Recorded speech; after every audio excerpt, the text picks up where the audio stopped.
साथियों नमस्कार। भारत के पड़ोसी देश श्रीलंका में चुनाव चल रहा था राष्ट्रपति का, और राष्ट्रपति के चुनाव के बाद अब एक ऐतिहासिक जनादेश सामने आया है और एक मार्क्सवादी नेता अनुरा कुमारा देशानायके नए राष्ट्रपति बनने जा रहे हैं और 53% उन्होंने मत प्राप्त किया। जब भी हमारे किसी भी पड़ोसी देश में नेतृत्व परिवर्तन होता है तो भारत की निगाहें उस पर विशेष तौर पर होती हैं कि वो नेतृत्व भारत के प्रति कैसा दृष्टिकोण रखता है। क्या वो चीन समर्थक है? क्या वो भारत के साथ बेहतर पॉलिसी लेकर के चलेगा? किस तरीके की उसकी नीतियां होंगी? इस पर भारत जो है बहुत विशेष तौर पर अपना ध्यान रखता है।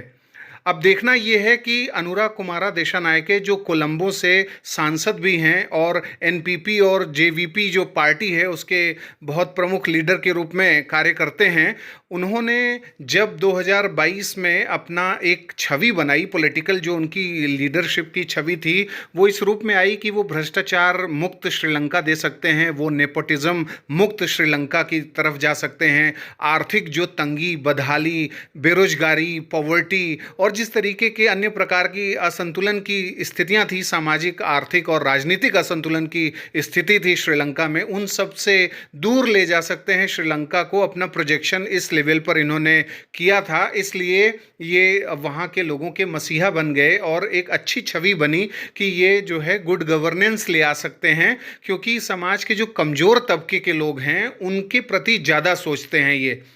और लेकिन जब भारत की बात आती है कि भारत के संदर्भ में इनका क्या दृष्टिकोण है, तो वहाँ पर थोड़ा मामला खट्टा दिखता है, क्योंकि ये चीन समर्थक माने जाते हैं। और भारत को लेकर के अगर देखा जाए तो जो अडानी का जो प्रोजेक्ट था श्रीलंका में कोलंबो में, उस प्रोजेक्ट को रद्द करने के लिए भी इन्होंने कह रखा है कि जब भी ये सत्ता में आएंगे तो वो अडानी के प्रोजेक्ट को रद्द कर देंगे। ये अलग बात है कि भारत के हितों पर इसका क्या असर पड़ेगा, वो बात की बात है। लेकिन ये है कि इंडिया के प्रोजेक्ट्स को इस तरीके से कैंसिल करने की बात कहना और चुनाव के पहले कह करके इसको माहौल बनाना, ये एक अलग प्रकार का रुख दिखाता है जो कि चीन के समर्थन में ज़्यादा दिखता है। और इसके साथ साथ इन्होंने जो 1987 में भारत ने पीस कीपिंग फोर्सेस श्रीलंका में भेजी थी, उसका भी विरोध किया था कि भारत ने इस तरीके से जो कार्यवाही की थी वो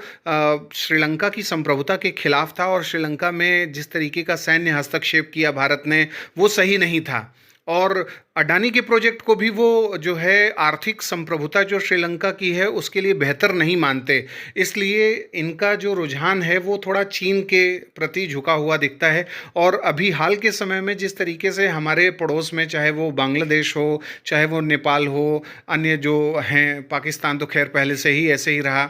तो ऐसी स्थिति में यहाँ पे जो नेतृत्व आ रहे हैं वो सब भारत के लिए एक चुनौती के रूप में सामने आ रहे हैं। अब श्रीलंका भी, जो कि एक बहुत महत्वपूर्ण प्लेयर है इंडियन ओशन में, इंडियन ओशन की स्टेबिलिटी के लिए भारत को सहयोग मिलना बहुत ज़्यादा ज़रूरी है श्रीलंका का। और श्रीलंका में जो नेतृत्व आएगा वो किस तरीके से इंडो पैसिफिक सिक्योरिटी को लेकर के और चीन की जो नीतियां हैं हिंद महासागर में, उनको किस तरीके से वो काउंटर बैलेंस करेगा या उसके मार्ग में खड़ा होगा, ये देखना बहुत ज़रूरी है। तो कुल मिलाकर के ये कह सकते हैं कि अभी स्थितियां साफ होने में थोड़ा समय लगेगा कि प्रधानमंत्री मोदी किस तरीके से श्रीलंका के साथ अपनी डिप्लोमेसी को आगे लेकर के बढ़ते हैं, क्योंकि जिस तरीके से भारत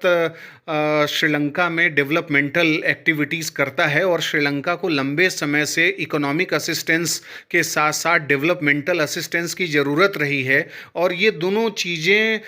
बिना किसी शर्त के, बिना किसी कंडीशन के भारत पूरी करता रहा है, उतना बेहतर कमिटमेंट के साथ चाइना तो नहीं ही कर पाएगा। और इस बात का इल्म तो जो नए राष्ट्रपति बनने वाले हैं उनको भी ये बात का पता होगा कि भाई 62,000-64,000 जो घर हैं श्रीलंका में वो भारत बनवा रहा है। किस तरीके से वहाँ पर हॉस्पिटल्स हों या स्कूल्स हों, पॉलिटेक्निक्स हों, टेक्निकल एजुकेशन के इंस्टीट्यूट्स हों, उन सब में भारत मदद दे रहा है। ग्रीन रिवोल्यूशन कैसे वहाँ आ सकता है, एग्रीकल्चरल असिस्टेंस कैसे दिया जा सकता है, इन सब की ज़रूरत श्रीलंका को बेहतर